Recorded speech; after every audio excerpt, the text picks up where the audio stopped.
રાજ્યમંત્રી હર્ષ સંઘવી આજે પોતાના શહેર સુરતની મુલાકાતે હતા। બેઠક માટે જઈ રહ્યા હતા ત્યારે તેમણે બહેનો સાથે સંવાદ કર્યો હતો। એક બહેને પોતાની સાથે થયેલો ચોરીનો બનાવ વર્ણવ્યો। માત્ર 3 દિવસમાં જ પોલીસે આરોપીને અમદાવાદથી પકડી બહેનને પોતાના જીવનભરની બચતથી ભેગું કરેલું સોનું સુપરત કર્યું હતું। ત્યારબાદ આ બહેને પોલીસની કામગીરીને વખાણી। બહેનના ચહેરા પર ખુશી જોઈ હર્ષ સંઘવી પણ ખુશ થયા હતા।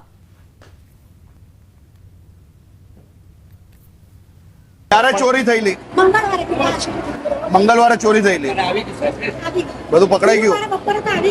લાગતું હતું કે પોલીસ પકડી શકશે? પહેલા લાગતું હતું? ભૂપેન્દ્ર પટેલે સુરતના કોર્પોરેટરો સાથે મહત્વની બેઠક યોજી। બેઠકમાં તેઓએ ખાડીપુર ટીપી સ્કીમ અને રીડેવલપમેન્ટ મુદ્દે ચર્ચા કરી। આ ઉપરાંત ખાડીપુર માટે કાયમી ઉકેલ લાવવાની મુખ્યમંત્રીએ ખાતરી આપી। મુખ્યમંત્રીએ કોર્પોરેટરોને રજૂઆત કરવા પ્રોત્સાહિત કર્યા। कांग्रेस समिति द्वारा नवनियुक्त जिला कांग्रेस प्रमुखों માટે 26 થી 28 जुलाई સુધી 3 દિવસીય પ્રશિક્ષણ શિબિરનું આયોજન કરવામાં આવ્યું છે। લોકસભાના વિરોધ પક્ષના નેતા રાહુલ ગાંધીએ આ શિબિરનો પ્રારંભ કરાવ્યો હતો। કાર્યક્રમમાં નવનિયુક્ત જિલ્લા પ્રમુખો સાથે દિગ્ગજ કોંગ્રેસી નેતાઓ ઉપસ્થિત રહ્યા હતા। રાહુલ ગાંધીએ શિબિરમાં નવનિયુક્ત જિલ્લા પ્રમુખોને માર્ગદર્શન પૂરું પાડ્યું। આ શિબિરની અંદર કોંગ્રેસ પક્ષની વિચારધારા, સેક્ટર અને મંડળથી બૂથ મેનેજમેન્ટ, વિવિધ માધ્યમો સાથેનો સંપર્ક અને પ્રજાના પ્રશ્નોની સાથે સાથે કોંગ્રેસ પક્ષની વિવિધ કામગીરી ભારત નિર્માણ માટેની એ તમામ બાબતોને લઈને આ 3 દિવસની શિબિર દરમિયાન જિલ્લા પ્રમુખ અને શહેર પ્રમુખને તાલીમબદ્ધ કરાશે। રાહુલજીની સાથે સાથે कांग्रेस પક્ષના વરિષ્ઠ આગેવાનો પણ ઉપસ્થિત રહેવાના છે। आज राहुल गांधी जी यहाँ पर जिला कांग्रेस कमेटी के 3 दिवसीय प्रशिक्षण शिविर में आए हैं। 41 हमारे जिला कांग्रेस कमेटी के अध्यक्ष हैं। 3 दिन ये कार्यक्रम चलेगा। आप इसी बात से अंदाज़ा लगा सकते हो कि राहुल गांधी जी यहाँ पर इस प्रशिक्षण शिविर में पूरा दिन भर का समय लगा रहे, अपनी बात भी कह रहे हैं, अपनी अपेक्षाएं भी जिलों से क्या हैं वो बता रहे हैं। शिबिरना अंतिम दिवसे गुजरात कांग्रेसनी आखी टीम कांग्रेस आवनारा समयनो रोडमेप पण पार्टी हाईकमांड सामे ने गुजरातना लोको समक्ष राखीशुं। राहुलजी आज मार्गदर्शन आपवानी साथे साथे ए हौसलो पण आप्यो छे, ए बांहेधरी के समर्थन पण आप्युं छे के आवनारा समयमां गुजरातना लोकोनी लड़ाई लड़वा माटे कांग्रेसनो कार्यकर सक्षम बनशे, सक्रिय बनशे ने। સુરેન્દ્રનગરથી ધ્રાંગધ્રા તરફ જતા વાહન ચાલકોને ભારે હાલાકી પડી રહી છે। મુખ્ય હાઈવે પર આવેલા દૂધરેજ નર્મદા કેનાલના પુલને જર્જરિત હોવાથી બંધ કરવામાં આવ્યો છે। તંત્રે યોગ્ય ડાયવર્ઝન વિના પુલ બંધ કરતા વાહન ચાલકોને ભારે પરેશાની થઈ રહી છે। ડાયવર્ઝન માર્ગ પર મસમોટા ખાડા અને સાંકડો રસ્તો હોવાથી દિવસમાં ટ્રાફિક જામ સર્જાય છે। અકસ્માતની સંખ્યામાં પણ વધારો થયો છે। 2 થી 3 કિલોમીટરનો રૂટ કાપવામાં અડધો કલાકથી વધુ સમય લાગે છે। તંત્રે ભારે વાહનો અટકાવવા લોખંડની એંગલ લગાવતા 108 એમ્બ્યુલન્સ પણ પસાર થવામાં અસમર્થ બની છે। તેથી વાહન ચાલકો દ્વારા તાત્કાલિક યોગ્ય ડાયવર્ઝન રસ્તો તૈયાર કરવા માંગ ઉઠી છે। ક્યારે બનશે, કેવી રીતે બનશે એનું કોઈ જ આયોજન અત્યારે હાલમાં કરેલ નથી। ત્યારે સુરેન્દ્રનગરથી ધ્રાંગધ્રા, પાટડી, કચ્છ તરફ આવતા જતા વાહનોને ખૂબ જ મોટી હાલાકી અત્યારે વેઠવી પડે છે। ત્યારે દૂધરેજ ગામથી જ આવતા લોકો સુરેન્દ્રનગર તરફ જતા પોકારી ઉઠ્યા છે। તો અમે સરકારને કહીએ છીએ કે તમે આ રસ્તો ક્યારે બનાવશો, કેવી રીતે બનાવશો। જો કાંઈ તમે બોર્ડ લગાવો કે આટલા મહિનામાં અમે કરી આપશું। ડાયવર્ઝન કર્યું છે, ડાયવર્ઝનમાં બહુ મોટા મોટા ખાડા છે, એમાં વાહનો પડી જાય છે, પાણી ભરાશે। આ તકલીફમાં પાડલી તો પહેલા સમારકામ 2 ડાયવર્ઝન કરવું જરૂરી છે। અને વિદ્યાર્થીઓને જવા માટે તકલીફ પડે છે, માણસોને તકલીફ પડે છે, તો વાહનોને તકલીફ પડે છે એમાં ખૂબ જ। તો સરકારશ્રી આના માટે યોગ્ય કામ કરવા વિનંતી। ડાયવર્ઝન કાપતા અમને ઓછામાં ઓછી પોણી કલાક થાય છે। આ ડેલીનું કામ થઈ ગયું છે। અને આ બ્રિજ જે બ્રિજ છે એ સરકારશ્રીને નમ્ર વિનંતી કે આ બ્રિજ સૌરાષ્ટ્ર કચ્છ ને જોડતો બ્રિજ છે। કચ્છથી માંડીને મોરબી, વાંકાનેર એટલે બધા સિટીમાં જોડતો બ્રિજ છે। આ નમ્ર વિનંતી કે આ પુલ ઝડપથી ચાલુ કરો એવી અમારી દરેક વ્યક્તિની અપીલ છે। સુરેન્દ્રનગર શહેરને કચ્છ તેમજ મોરબી સહિતના મુખ્ય શહેરો સાથે જોડતો નર્મદા કેનાલ પરનો આ દૂધરેજ નજીક આવેલો જે બ્રિજ છે, બ્રિજ અતિ જર્જરિત અને બિસ્માર હાલતમાં બનતા તંત્ર દ્વારા હાલ આ જે બ્રિજ છે એને બંધ કરવાનો જે નિર્ણય કરવામાં આવ્યો છે, પરંતુ ક્યાંક ને ક્યાંક તંત્ર દ્વારા જે છે એ યોગ્ય ડાયવર્ઝન ન આપવામાં આવતા આજે નર્મદા કેનાલની બંને તરફના રસ્તાઓ છે, આ રસ્તા પર ભારે ટ્રાફિક એ જોવા મળી રહ્યો છે. જે ડાયવર્ઝનના જે બંને રસ્તાઓ છે, રસ્તાઓ પણ યોગ્ય ન હોવાથી વાહન ચાલકોને પારાવાર મુશ્કેલીનો સામનો કરવાની નોબત આવી છે. ક્યાંક ને ક્યાંક તંત્ર દ્વારા જે ગંભીરા બ્રિજની દુર્ઘટના બની છે, બ્રિજની દુર્ઘટનાને લઈને ઉતાવળિયો નિર્ણય લેવામાં આવ્યો એવું ક્યાંક ને ક્યાંક લોકોમાં હાલ જે છે આ વિશે ચર્ચાઈ રહ્યું છે. તંત્ર દ્વારા તાત્કાલિક યુદ્ધના ધોરણે બ્રિજ તો બંધ કરી દેવામાં આવ્યો છે, પરંતુ બ્રિજનું તાત્કાલિક જે સમારકામ પૂર્ણ કરવામાં નહીં આવે તો હજારો વાહન ચાલકો છે એને હાલ હાલાકીનો સામનો કરવાની નોબત આવી રહી છે. ત્યારે તાત્કાલિક આ બ્રિજનું છે સમારકામ કરી અને ફરીથી શરૂ કરવામાં આવે તેવી લોકમાંગ ઉઠવા પામી છે. અક્ષય જોશી, ન્યૂઝ 18 ગુજરાતી, સુરેન્દ્રનગર. આણંદ વચ્ચેના ગંભીરા બ્રિજની ઘટના બાદ મોડે મોડે તંત્ર જાગ્યું. નેશનલ હાઈવે પરના બ્રિજ જર્જરિત બનતા બ્રિજ બંધ કરાયા છે. ગામભોઈ ઓવરબ્રિજને બન્યાને 4 વર્ષ જેટલો સમય થયો છે. તેની બંને બાજુ તિરાડો પડી ગઈ છે, તો જે મોટા બ્લોક મૂકેલા છે તે પણ તૂટી ગયા છે અને પુલ નમી ગયો છે. જોકે નિરીક્ષણ કર્યા બાદ હાઈવે પર આગિયોલ, કરણપુર, ગામભોઈ સહિતના પુલ પર બેરિકેડ મૂકી સલામતી કરાઈ છે. ગામભોઈ ઓવરબ્રિજની વાત કરીએ તો અહીં આસપાસના 60થી વધુ ગામના લોકોનું દરરોજ અવરજવર છે અને આ ઉપરાંત વાહનોની અવરજવર વધુ છે. ત્યારે ઓવરબ્રિજની આ હાલત જોતા સ્થાનિકો પણ ડરી રહ્યા છે અને જલ્દી નવું બ્રિજ બને તેવી ઉગ્ર માંગ કરી રહ્યા છે. આશરે 3-4 વર્ષથી આ બ્રિજ બનેલો છે. બ્રિજનું કામકાજ પહેલાંથી જ પરફેક્ટ થયેલું નથી. આજુબાજુની પ્લેટો બધી નમી પડેલી છે. સાઈડમાં આમ ચેકિંગ થયું ત્યારે સાઈડમાં બેરિકેડ મૂકેલા છે.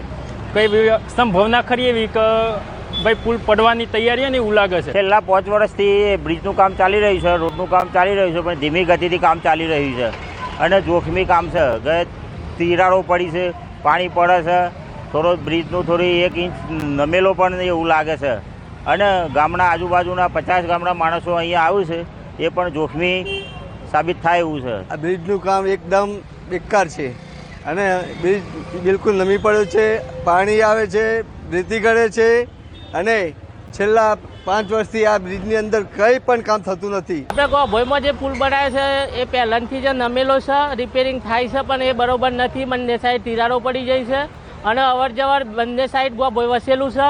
નેશનલ હાઈવે છે, દિલ્હી લગીનો રોડ છે અને જે નાના સાના છે જ્યારે જ આ પુલ તૂટી જશે તો માણસો મરી જાય કે સરકારી બસ જતી હોય કે રિક્ષા જતી હોય તો માણસો મરી જશે એની કોની જવાબદારી રહેશે. વડોદરાના શિન્નોરથી પ્રાપ્ત થઈ રહ્યા છે, જ્યાં વરસાદી માહોલ જામ્યો. કાળા ડિબાંગ વાદળો વચ્ચે વરસાદ વરસ્યો. સાદલી, ઉતરાજ, તરવા, ટિમ્બરવા સહિતના ગામડાઓમાં વરસાદ ખાબક્યો. વરસતા વાતાવરણમાં ઠંડકનો અહેસાસ નાગરિકોને થયો. દક્ષિણ ગુજરાત માટે જીવાદોરી સમાન ગણાતા તાપીના ઉકાઈ ડેમની જળ સપાટી વધી છે. આ વખતની વરસાદી સિઝનમાં ડેમની સપાટી વધીને 326 ફૂટને પાર થઈ. જોકે ગત વર્ષે હાલની તારીખમાં ડેમની જળ સપાટી 317.58 ફૂટ હતી. હાલ ઉકાઈ ડેમનું રૂલ લેવલ 333 ફૂટ અને ડેમની ભયજનક સપાટી 345 ફૂટ છે. ડેમ ગત વર્ષ કરતાં 10 ફૂટ જેટલો વધુ ભરાયો છે. સમગ્ર દક્ષિણ ગુજરાત માટે જીવાદોરી રૂપ ગણાતા તાપીના ઉકાઈ ડેમની હાલની સ્થિતિ ગત વર્ષની સરખામણીએ લગભગ 10 ફૂટ જેટલી સપાટી વધુ છે. હાલ જોવા જઈએ તો ડેમમાં 13,847 ક્યુસેક પાણીની આવક થઈ રહી છે અને 800 ક્યુસેક જેટલું પાણીની જ આવક થઈ રહી છે. જોવા જોઈએ ગત વર્ષની સરખામણીએ ડેમની સ્થિતિ તો ગત વર્ષે ડેમમાં હાલની સ્થિતિએ 1 લાખથી વધુ ક્યુસેક પાણીની આવક થઈ રહી હતી. જોકે હાલ ઉપરવાસમાં મધ્યપ્રદેશ અને મહારાષ્ટ્રમાં વરસાદનું જોર ઘણું ઓછું છે, જેને લઈને ડેમમાં પાણીની આવક ઓછી થઈ રહી છે. જોકે ખાસ તો ખુશીની વાત એ છે કે ડેમની હાલની સ્થિતિ ગત વર્ષની સ્થિતિએ જોવા જઈએ તો સારી છે. વરસાદને લઈ હવામાન વિભાગની આગાહી. આજથી 4 દિવસ અતિભારે વરસાદની આગાહી કરાઈ છે. 29 જુલાઈ સુધી અતિભારે વરસાદ વરસી શકે છે. આગામી 7 દિવસ ભારે વરસાદની આગાહી છે. 4 સિસ્ટમ સક્રિય થતા ભારે વરસાદ વરસી શકે. છોટાઉદેપુર, નર્મદા, તાપી, નવસારી, વલસાડમાં રેડ એલર્ટ અપાયું છે. આજે અમદાવાદ સહિત 13 જિલ્લામાં ભારે વરસાદની આગાહી છે. 7 दिनों के लिए जो गुजरात स्टेट के लिए फोरकास्ट है उसमें हम आज Day 1 की बात करेंगे. तो जहां पर एक्सट्रीमली हैवी रेनफॉल की वार्निंग और साथ में रेड अलर्ट जारी है वो डिस्ट्रिक्ट है नवसारी, वलसाड़, दमन दादरा नगर हवेली, छोटा उदयपुर, नर्मदा और तापी डिस्ट्रिक्ट शामिल है. और इसके अलावा जो गुजरात रीजन के डिस्ट्रिक्ट है वहाँ पे heavy to very heavy rainfall की वार्निंग है.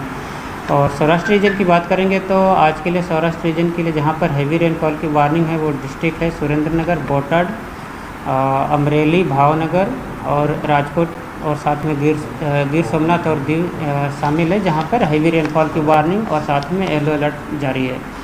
और डे 2 की बात करेंगे तो डे 2 के लिए भी एक्सट्रीमली हैवी रेनफॉल की वार्निंग गुजरात रीजन में है और साथ में रेड अलर्ट जारी है। और जो डिस्ट्रिक्ट है जहाँ पर एक्सट्रीमली हैवी रेनफॉल की वार्निंग है वो डिस्ट्रिक्ट है अरावली, महिसागर और साबरकांठा डिस्ट्रिक्ट है। और इसके अलावा जो गुजरात रीजन के डिस्ट्रिक्ट है वहाँ पे heavy to very heavy rainfall की वार्निंग है। और सौराष्ट्र रीजन के जो डिस्ट्रिक्ट है जहाँ पर हैवी रेनफॉल की वार्निंग है वो डिस्ट्रिक्ट है सुरेंद्रनगर, बोटाड, મોરબી और साथ में રાજકોટ, અમરેલી, ગીર। આ તરફ યાત્રાધામ શામળાજીમાં વરસાદી માહોલ છે। થોડા દિવસના વિરામ બાદ મેઘરાજાએ ફરી એન્ટ્રી કરી। કેટલાક વિસ્તારોમાં ધોધમાર વરસાદ વરસતા અસહ્ય ઉકળાટ અને બફારામાંથી લોકોને રાહત મળી। વરસાદ વરસતા ખેડૂતોમાં ખુશીની લહેર વ્યાપી છે। આ તરફ વડોદરાના કરજણમાં વરસાદની ધમાકેદાર બેટિંગ જોવા મળી। ભારે વરસાદના કારણે કરજણના રોડ રસ્તા પાણી થયા। કરજણ સહિત ધાવડ ચોકડી, પાદરા રોડ, આમોદ રોડ પર વરસાદ વરસ્યો। કરજણ પંથકમાં ગામડાઓમાં પણ વરસાદ ખાબક્યો। સંવાદદાતા હાર્દિક જોડાઈ ગયા છે વધુ જાણકારી સાથે। હાર્દિક, વડોદરા ગ્રામ્યમાં કયા વિસ્તારો એવા કે જ્યાં વરસાદથી પ્રભાવિત? બિલકુલથી જો વડોદરા ગ્રામ્યની અત્યારે આપણે વાત કરી રહ્યા છીએ તો કરજણની સાથે સાથે હવે સિનોરમાં પણ વરસાદ જે છે તે શરૂ થઈ ગયો છે અને વડોદરા શહેરમાં પણ વરસાદી માહોલ છે તે જોવા મળી રહ્યું છે। જો કરજણની વાત કરીએ તો કરજણ મુખ્ય જે શહેર છે ત્યાં તો વરસાદ વરસી જ રહ્યો છે, પરંતુ હાઈવે પર વરસાદ છે। ધાવડ ચોકડી, પાદરા રોડ, આમોદ રોડ છે ત્યાં પણ વરસાદી માહોલ જે છે તે જોવા મળી રહ્યો છે। તો સાથે સાથે સિનોરની વાત કરીએ તો અત્યારે સિનોરમાં પણ ધોધમાર વરસાદ જે છે તે વરસી રહ્યો છે। સિનોરના સાધલી, ઉત્તરાજ, તરવા, ટિમ્બરવા સહિતના જે ગામો છે ત્યાં વરસાદી માહોલ જે છે તે જોવા મળી રહ્યો છે અને વરસાદી માહોલ જામતા જે નાગરિકો છે તેમને ઘણી એવી રાહત થઈ છે, કારણ કે અસહ્ય ગરમી બફારાથી લોકો ઘણા સમયથી પરેશાન હતા અને વડોદરાવાસીઓ વરસાદની આતુરતાથી રાહ જોતા હતા। ત્યારે હવામાન વિભાગે રેડ એલર્ટ જાહેર કર્યું છે અને ભારે વરસાદની આગાહી કરી છે। ત્યારે એની અસર જે છે તે વડોદરા શહેર અને જિલ્લામાં અત્યારે વર્તાઈ રહી છે। આભાર હાર્દિક જાણકારી આપવા માટે। દમણનો દરિયો ગાંડોતોર બન્યો છે। દરિયામાં ઉછળ્યા છે પ્રચંડ મોજા। દેવકા બીચ પર પ્રવાસીઓ સેલ્ફી લેતા નજરે પડ્યા। તંત્રએ પ્રવાસીઓને નીચે જવા પર પ્રતિબંધ મૂક્યો। દમણના દરિયા તોફાની બનતા તંત્ર ખડેપગે જોવા મળી રહ્યું છે।